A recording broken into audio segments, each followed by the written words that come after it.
नमस्कार। आज हम बात करेंगे राष्ट्रीय एवं ग्रामीण विकास में मास मीडिया की भूमिका के बारे में। Role of mass media in national and rural development of a country. Mass media के अलग अलग साधन जैसे रेडियो, टेलीविज़न, न्यूज़पेपर और इंटरनेट, कैसे इन अलग अलग साधनों का उपयोग करके डेवलपमेंट स्कीम्स की जानकारी, community development issues, public interest issues, health, education, तो इस तरह के जो इश्यूज़ हैं उनके प्रचार प्रसार के लिए, उनकी जानकारी लोगों तक पहुंचाने के लिए, आम जनता को उसके बारे में जागरूक करने के लिए बहुत सालों से सरकार द्वारा इन सभी अलग अलग साधनों का उपयोग किया जाता रहा है। अगर हम रेडियो और टेलीविज़न की बात करें तो विशेषकर रेडियो और टेलीविज़न का उपयोग जो सोशल इविल्स हैं उनके खिलाफ लोगों को जागरूक करने के लिए, यानी जो सामाजिक कुरीतियां हैं जैसे दहेज प्रथा, फीमेल फीटिसाइड यानी भ्रूण हत्या, सोशल डिस्क्रिमिनेशन, इस तरह की जो सामाजिक कुरीतियां हैं उसके बारे में लोगों को जागरूक करने के लिए आम जनता को रेडियो और टेलीविज़न, ऑल इंडिया रेडियो और दूरदर्शन, उन्होंने बहुत अच्छी भूमिका काफ़ी सालों से निभाई है। रेडियो और टेलीविज़न में हमेशा पब्लिक इंटरेस्ट से जुड़ी एडवर्टीज़मेंट्स ब्रॉडकास्ट और टेलीकास्ट की जाती हैं। और सबसे अच्छी बात है कि रेडियो और टेलीविज़न केवल पढ़े लिखे लोगों का माध्यम नहीं है, उसका आनंद कम पढ़े लिखे व्यक्ति और बहुत पढ़े लिखे व्यक्ति, अनपढ़ व्यक्ति भी आसानी से रेडियो और टेलीविज़न के प्रोग्राम्स को समझ पाते हैं। इनकी रीच और पॉपुलैरिटी भी बाकी मास मीडियम के कंपैरिजन में बहुत ज़्यादा है। यही रीज़न रहा है कि जितनी भी सरकारी योजनाएं हैं उनकी जानकारी रेडियो और टेलीविज़न को माध्यम बना के लोगों तक दी जाती है। और उसी के साथ साथ जो सोशल इश्यूज़ हैं, पब्लिक इश्यूज़ हैं, उनके बारे में भी जानकारी मनोरंजन के माध्यम से, मनोरंजक तरीके से लोगों तक पेश की जाती हैं ताकि वो आसानी से उसको समझ सकें। आपको याद होगा कि दूरदर्शन और रेडियो पे अक्सर इस तरह की एडवर्टीज़मेंट्स आती थी जिसमें एक थीम पे बेस्ड होती थी, जैसे लड़कियों को क्यों स्कूल भेजना ज़रूरी है। दो महिलाओं को बातचीत करते हुए रेडियो पे सुनाया जाता था और टेलीविज़न में दिखाया जाता था, दूरदर्शन में, कि दो महिलाएं, ग्रामीण महिलाएं आपस में बातचीत कर रही हैं, जिसमें एक महिला दूसरी महिला को कहती हैं कि आप कहाँ जा रहे हैं, तो वो कहते हैं मैं अपनी बच्ची का एडमिशन कराने जा रही हूँ स्कूल में। तो पहली महिला कहती है कि इसको सिलाई कढ़ाई और घर के कामकाज सिखाओ, क्योंकि अब दूसरे घर जाके उसने यही काम करना है, पढ़ाई लिखाई किसी काम नहीं आएगी। तो कैसे जो दूसरी महिला है वो बड़े ही स्माइल के साथ जवाब देते हुए कहती है कि पढ़ाई जितनी लड़कों के लिए ज़रूरी है उतनी ही लड़कियों के लिए भी ज़रूरी है, क्योंकि इन्होंने ही देश का भविष्य बनाना है। और पढ़ लिख के अपने पैरों पे अगर लड़की खड़ी होगी तो उसको दूसरी तरह की समस्याओं का सामना नहीं करना पड़ेगा, वो अपने पाँव पे खड़ी होगी और सेल्फ सफिशिएंट बन पाएगी। तो इस तरह के जो मैसेजेस हैं कि कैसे वो अपने बच्ची को स्कूल में एडमिशन के लिए लेके जा रही है और गवर्नमेंट की ओर से उसके इस प्रयासों के लिए किस तरह की फैसिलिटीज़ अवेलेबल हैं, इसको दो महिलाओं की इस इंटरेस्टिंग सी बातचीत में मनोरंजक तरीके से रेडियो और दूरदर्शन में पेश किया जाता रहा है, ताकि लोगों को इनकरेज कर सकें, मोबिलाइज़ कर सकें कि वो भी अपनी अपनी बच्चियों को स्कूल में एडमिशन दिलवाएं। और दूरदर्शन पे कई तरह के प्रोग्राम्स, जो दूरदर्शन का गोल्डन दौर था 1980s का, बहुत से ऐसे प्रोग्राम्स बने जो उस समय के जो ज्वलंत सोशल मुद्दे थे, सोशल इश्यूज़ थे, उनको उजागर करते हुए बने थे। जो मार्जिनलाइज सेक्शंस हैं उनकी समस्याओं को दूरदर्शन के कई जो प्रोग्राम्स हैं उन्होंने वो सामने लाए थे। रेडियो और टेलीविज़न में किसान भाइयों के लिए, जो कृषि क्षेत्र से जुड़े लोग हैं, फार्मर्स हैं, एग्रीकल्चरिस्ट्स हैं, उनको ध्यान में रखते हुए, उनकी समस्याओं को ध्यान में रखते हुए बहुत से ऐसे प्रोग्राम्स जो हैं वो चलाए गए रेडियो और टेलीविज़न दोनों में, जिसमें एक्सपर्ट्स बुलाए जाते थे और उनकी बातचीत जो आम जो फार्मर्स हैं, जो एग्रीकल्चरिस्ट्स हैं, जो कृषि उद्योग से जुड़े हैं, उनको कहा जाता था कि आप अपनी समस्याएं इन एक्सपर्ट्स को बताइए। तो मौसम से जुड़ी, फसल से जुड़ी जानकारी उनको मुहैया कराई जाती थी, उनकी समस्याएं सुनी जाती थी। उसी तरीके से जो फीमेल फीटिसाइड जैसी जो गंभीर समस्या है, कैसे उसकी रोकथाम की जानी चाहिए, लोगों को कैसे जागरूक करना चाहिए, इस तरह के मुद्दे भी हमेशा से रेडियो और टेलीविज़न के अलग अलग प्रोग्राम्स, यहाँ मैं ऑल इंडिया रेडियो दूरदर्शन की बात कर रही हूँ, कि किस तरह से रेडियो और टेलीविज़न का इस्तेमाल किया गया ऐसे पब्लिक इश्यूज़ के जो मुद्दे हैं, सोशल इश्यूज़ के मुद्दे हैं, उनकी जानकारी लोगों को तक पहुँचाने में, लोगों को जागरूक करने में। अगर टेलीविज़न की बात करें तो अभी कुछ सालों पहले स्वच्छ भारत मिशन के एड्स आया करती थी, तो किस तरह खुले में शौच ना करने के जो मैसेजेस हैं, अच्छे से हाथ धोना, खुले में शौच ना करना, शौचालय का उपयोग करना, शौचालय कंस्ट्रक्ट करना अपने घरों में, ऐसे जो महत्वपूर्ण स्वच्छता रिलेटेड जो संदेश हैं, मैसेजेस हैं, वो कैसे सेलिब्रिटीज़ को रोप इन करके एड्स के ज़रिए, प्रोग्राम्स के ज़रिए लोगों तक पहुंचाए जाने की कोशिश होती थी। आपको याद हो गया विद्या बालन, जो मशहूर अभिनेत्री विद्या बालन है, उनकी एड्स आया करती थी टेलीविज़न में काफ़ी समय से, कि कैसे वो कितने इंटरेस्टिंग तरीके से वो पेश होती थी, जिसमें वो बताती थी कि आपको वो पर्टिकुलर ऐड याद होगी, वो बहुत प्रचलित हुई थी वो ऐड, और उसका इम्पैक्ट भी बहुत हुआ था लोगों में कि उस पर एक तो पूरी मूवी बन गई उस ऐड को और आगे प्रोलॉन्ग करते हुए उस पर बेस्ड। तो उस ऐड में किस तरह वो बताती हैं, जो लड़के वाले होते हैं वो किस तरह घूंघट में रखते हैं अपनी दुल्हन को। तो विद्या बालन जैसे कहती हैं कि एक तरफ तो आपको अपनी वाइफ का, अपनी बहू का दूसरों के आगे घूंघट हटा के चेहरा दिखाना भी पसंद नहीं है, फिर आपके घर में क्योंकि टॉयलेट नहीं बना है तो आपकी बहू को खुले में शौच करना पड़ेगा, ये इतना शर्मनाक है, तो आप इसको किस तरह से सह लेते हैं। तो ऐसे जो फिल्म सेलिब्रिटीज़ को रोप इन करके इस तरह से कि शौचालय का उपयोग करना चाहिए, शौचालय का निर्माण करना चाहिए, इसमें सरकार भी सहयोग देगी। सो ऐसे जो मैसेजेस हैं खुले में शौच ना करने के, कि जहाँ सोच वहाँ शौचालय, तो इस तरह के जो मैसेजेस हैं वो कैसे एडवर्टीज़मेंट्स के ज़रिए, विज्ञापनों के ज़रिए उसका प्रचार प्रसार करने की कोशिश की गई टेलीविज़न में। तो ये उसका एक उदाहरण था। सिनेमा ने भी अपनी बहुत इम्पॉर्टेंट भूमिका इसमें निभाई है। जो सोशल इश्यूज़ हैं उस पर बहुत सी फिल्में शुरू से ही बनती रही हैं। अछूत कन्या से लेके, अगर आज के ज़माने की बात करें तो टॉयलेट एक प्रेम कथा और पैडमैन जैसी मूवीज़ जो हैं वो भी बनी हैं। सिनेमा एक बहुत पावरफुल मीडियम है, उसका बहुत इम्पैक्ट फैक्टर बहुत ज़्यादा है, और रीच और पॉपुलैरिटी, शहरी क्षेत्रों के लोग और ग्रामीण क्षेत्रों के लोग दोनों ही बहुत आनंद उठाते हैं सिनेमा का। तो सिनेमा के ज़रिए कैसे ऐसे सोशल इश्यूज़, हेल्थ से जुड़े इश्यूज़ पे मूवीज़ भी बनती रही हैं शुरू से ही। अगर टॉयलेट एक प्रेम कथा और पैडमैन की बात करें तो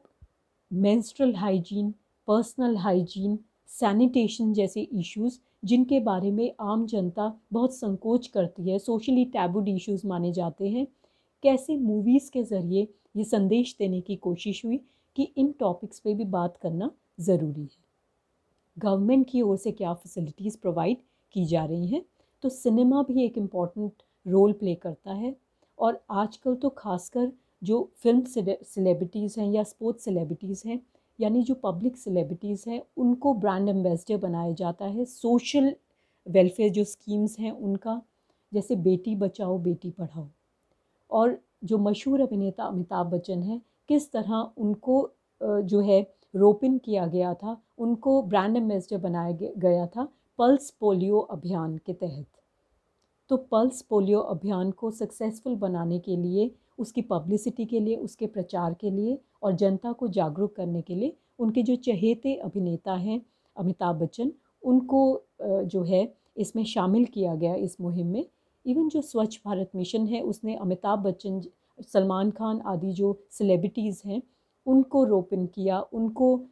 इसमें शामिल किया, ताकि ज़्यादा से ज़्यादा लोग और उनके जो फैंस हैं इन सेलिब्रिटीज़ के, वो इस मैसेज को और आसानी से समझ सकें। टीवी सेलिब्रिटीज़ को भी यूज़ किया जाता है, क्योंकि ग्रामीण क्षेत्रों में लोग बहुत चाव से टेलीविज़न एंटरटेनमेंट प्रोग्राम्स देखते हैं। तो जो बड़े नामी चेहरे हैं उनको भी हमेशा सोशल इश्यूज़ के मैसेजेस को लोगों तक पहुंचाने में या लोगों को जागरूक करने में, हेल्थ, एजुकेशन या सोशल अवेयरनेस से जुड़े मुद्दों पे लोगों को जागरूक करने के लिए हमेशा इन बड़े बड़े सेलिब्रिटीज़ को ब्रांड एम्बेसडर बनाया जाता है। इस सब के अलावा अगर हम आईसीटी की बात करें, स्पेशली इंटरनेट और सोशल मीडिया की बात करें, तो इसने इतना बड़ा डेमोक्रेटिक प्लेटफॉर्म प्रोवाइड किया है पब्लिक को, एक मंच प्रोवाइड किया है जिसमें वो आसानी से अपनी बात को ज़्यादा से ज़्यादा लोगों के पास पहुंचा सकते हैं। इंटरनेट की अगर बात की जाए तो विशेषकर सोशल मीडिया की, आजकल तो सिटीज़न जर्नलिज़म का ज़माना है, नागरिक पत्रकारिता का ज़माना है, सबके पास स्मार्टफ़ोन अवेलेबल हो गए हैं, कैमरा फ़ोन्स अवेलेबल हैं, तो ग्रामीण क्षेत्रों के लोग भी वीडियोज़ बना के, फ़ोटोज़ अपलोड करके, स्टोरीज़ बना के सोशल मीडिया के ज़रिए सेकंड्स में उसको वायरल कर सकते हैं और अथॉरिटीज़ की नीड उससे जाग सकती है। अकाउंटेबिलिटी बढ़ गई है, ट्रांसपेरेंसी बढ़ गई है। जब से इंटरनेट का उपयोग गांव-गांव तक होने लगा है, भले ही अभी इंफ्रास्ट्रक्चरल दिक्कतें हों, डिजिटल इंफ्रास्ट्रक्चर उतना बहुत अच्छे से काम नहीं करता है ग्रामीण क्षेत्रों में, लेकिन फिर भी स्मार्टफ़ोन का बहुत हद तक इस्तेमाल होने लग गया है गांव-गांव में। इसके चलते गांव वाले भी इसका भरपूर फ़ायदा उठा रहे हैं। हम देखते हैं कि सोशल मीडिया में आसानी से जो ग्रास रूट लेवल की समस्याएं हैं उनको वीडियोस के साथ अपलोड किया जा सकता है, उनका प्रचार किया जा सकता है और इन जो लोगों की समस्याएं हैं जो वीडियोस के ज़रिए सोशल मीडिया में सर्कुलेट होने लग जाती हैं, तो टेलीविज़न न्यूज़ चैनल वाले भी उस न्यूज़ को उठाते हैं, उस पर न्यूज़ स्टोरीज़ तैयार करते हैं और उसको अपने बुलेटिन में जगह देते हैं।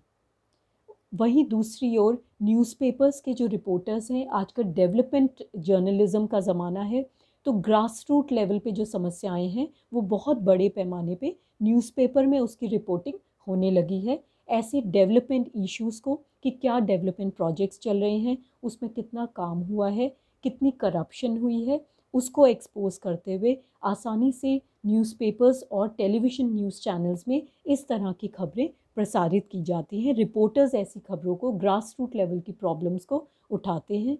कई ऐसे न्यूज़ चैनल्स हैं जिसमें सिटीज़न जर्नलिज़म जैसे प्रोग्राम्स आते हैं, जिसमें वह इंकरेज करते हैं लोगों को कि आप हमारे पास वीडियोस और अपनी स्टोरीज़ बना के भेजिए अपनी समस्याओं की, और वो उसको अपने चैनल में दिखाते हैं। सोशल मीडिया का किस तरह से एक डिसेंट्रलाइज्ड मीडियम है, ये डेमोक्रेटिक मीडियम है, एक खुला मंच है जिसका ज़्यादा से ज़्यादा लोग ग्रामीण क्षेत्रों में और अर्बन क्षेत्रों में इस्तेमाल कर रहे हैं अपनी समस्याओं को अथॉरिटीज़ तक पहुंचाने के लिए। सोशल मीडिया में ट्विटर पे, फेसबुक पे आसानी से बड़े बड़े मंत्रालयों को, डिपार्टमेंट्स को, यहाँ तक कि प्रधानमंत्री को, रेलवे मिनिस्टर को, फिनेंस मिनिस्टर को, सभी को आसानी से टैग किया जा सकता है और अपनी समस्या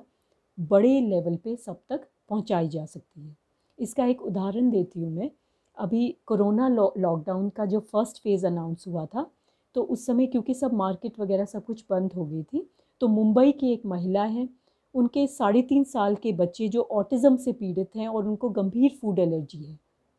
तो उनको ऊँटनी का दूध प्रेस्क्राइब किया हुआ है डॉक्टर्स ने, जिस पे वो सर्वाइव करते हैं, लेकिन कोरोना लॉकडाउन की वजह से वो इजीली उपलब्ध नहीं हो पा रहा था, तो उनको बहुत ज़्यादा समस्या का सामना करना पड़ रहा था। तो उन्होंने प्रधानमंत्री को टैग करते हुए, पीएम मोदी को टैग करते हुए ट्विटर पे टैग किया और अपनी समस्या बताई। 2 दिन के अंदर किस तरह से रेलवे और आईएएस अधिकारी वो पूरे जोश में आके उन्होंने 2 दिन के अंदर सभी इस काम में लग गए। तो राजस्थान की एक कंपनी से ट्रेन्स के ज़रिए, पैसेंजर वो गुड्स की ट्रेन्स के ज़रिए कैसे 5 लीटर दूध और 5 किलो मिल्क पाउडर जो है ऊँटनी के दूध का, वो उपलब्ध कराया उस महिला को भी, और जो दूसरे ऑटिज़म से पीड़ित बच्चे हैं उनके परिवारों को भी वो मुंबई में उपलब्ध कराया गया। इस तरह से सोशल मीडिया को कैसे एक डेमोक्रेटिक टूल के तौर पे इस्तेमाल किया जाता है अपनी समस्याओं को अथॉरिटीज़ तक पहुंचाने के लिए, ये उसका एक एग्जाम्पल था। आजकल जितनी भी बड़ी सरकारी योजनाएं, डेवलपमेंट स्कीम्स चल रही हैं, चाहे वो नेशनल लेवल पे चाहे रूरल लेवल पे, उनकी एक एक सूचना उनके वेबसाइट्स में अवेलेबल है। मोबाइल ऐप्स उन पे स्पेशली डेडिकेटेड मोबाइल ऐप्स बनाए गए हैं, जिसकी जानकारी आप अपने स्मार्टफोन के में उस ऐप को डाउनलोड करके एक एक सूचना उस योजना के बारे में आसानी से ले सकते हैं। स्वच्छ भारत मिशन के तहत कितने टॉयलेट्स की कंस्ट्रक्शन हुई है, कितना बजट अलॉट हुआ था, कितनी एक्सपेंडिचर हुई है, सारे स्टेट्स का, सारी डिस्ट्रिक्ट्स का, सारी ग्राम पंचायत का, सारे हाउस होल्ड्स का डेटा उसमें उपलब्ध है। एक क्लिक पे, एक स्मार्टफोन के टच पे वो ऐप के ज़रिए आसानी से सूचना पाई जा सकती है। इसमें कहीं जो एक कमी आ रही है, जो विकास की योजनाएं मास मीडिया के ज़रिए लोगों तक आसानी से पहुंच सकती हैं, उसमें कमी है डिजिटल इंफ्रास्ट्रक्चर और लैक ऑफ रिसोर्सेज की। बहुत सारे ऐसे पिछड़े रिमोट मोस्ट इलाके हैं, एरियाज़ हैं, जहाँ पे डिजिटल इंफ्रास्ट्रक्चर बहुत अच्छा ना होने के कारण, जैसे इंटरनेट की स्पीड अच्छी ना होना या टेलीविज़न का एक्सेस ना होना, सिग्नल की प्रॉब्लम, इस तरह की समस्याएं जो देखने को मिलती हैं, या इंटरनेट का बंद हो जाना, बहुत बहुत दिन तक इंटरनेट के सिग्नल्स नहीं आते। खासकर आजकल कोरोना लॉकडाउन के ज़माने में तो जो ऑनलाइन शिक्षा दी जा रही है, ऑनलाइन क्लासेस दी जा रही हैं, केवल शहरी क्षेत्रों के लोग उसका बहुत अच्छे से फ़ायदा उठा पा रहे हैं। बहुत सारे ऐसे ग्रामीण क्षेत्रों के बच्चे हैं जिनकी ये कंप्लेंट आ रही है कि क्योंकि इंटरनेट की स्पीड इतनी कम है, अभी 2G पे ही स्पीड आ रही है और वो भी बीच बीच में, तो वो चाह के भी इन ऑनलाइन क्लासेस का फ़ायदा नहीं उठा पाते हैं। और इसीलिए ये जो डिजिटल डिवाइड है ग्रामीण और अर्बन क्षेत्रों में, शहरी क्षेत्रों में, इस पे काम किया जाना चाहिए सरकार की ओर से, ताकि सभी एरियाज़ के जो लोग हैं वो इस ICT टेक्नोलॉजी का फ़ायदा उठा सकें। और मास मीडिया के अलग अलग साधनों जैसे रेडियो, टेलीविज़न, न्यूज़पेपर और इंटरनेट। न्यूज़पेपर को तो पढ़ी लिखी जनता का माध्यम है वो, तो बहुत ज़्यादा रीच और पॉपुलैरिटी उसकी इसलिए नहीं कह सकते क्योंकि केवल बहुत पढ़ी लिखी जनता ही उसका आनंद उठा पाती है, उससे जानकारी हासिल कर पाती है। जो दूर दराज के ग्रामीण क्षेत्र हैं, वहाँ पे अभी भी जो न्यूज़पेपर है वो सब्सक्राइब नहीं किया जाता क्योंकि बहुत ज़्यादा पढ़ी लिखी पॉपुलेशन नहीं होती है। लेकिन रेडियो, टेलीविज़न का एक्सेस बढ़ाया जाना ज़रूरी है, खासकर इंटरनेट का। जो डिजिटल टूल है, इंटरनेट है, इसके माध्यम से किसी भी योजना की जानकारी को लोगों तक पहुंचाया जा सकता है और एक टू वे इंटरैक्टिव प्लेटफॉर्म है ये, खासकर सोशल मीडिया का, जहाँ पे लोग अपनी बात को अथॉरिटीज़ तक आसानी से पहुंचा सकते हैं। तो डेवलपमेंट स्कीम्स के, कम्युनिटी डेवलपमेंट इश्यूज़ में, पब्लिक इंटरेस्ट इश्यूज़ में, सोशल इश्यूज़ में, एजुकेशन, हेल्थ से जुड़े जो सेक्टर्स हैं उसमें किस तरह से उनके प्रचार प्रसार में मास मीडिया के अलग अलग साधन अपनी भूमिका निभा रहे हैं, आज हमने उसके बारे में डिटेल में पढ़ा था। आज के लिए इतना ही। Thank you.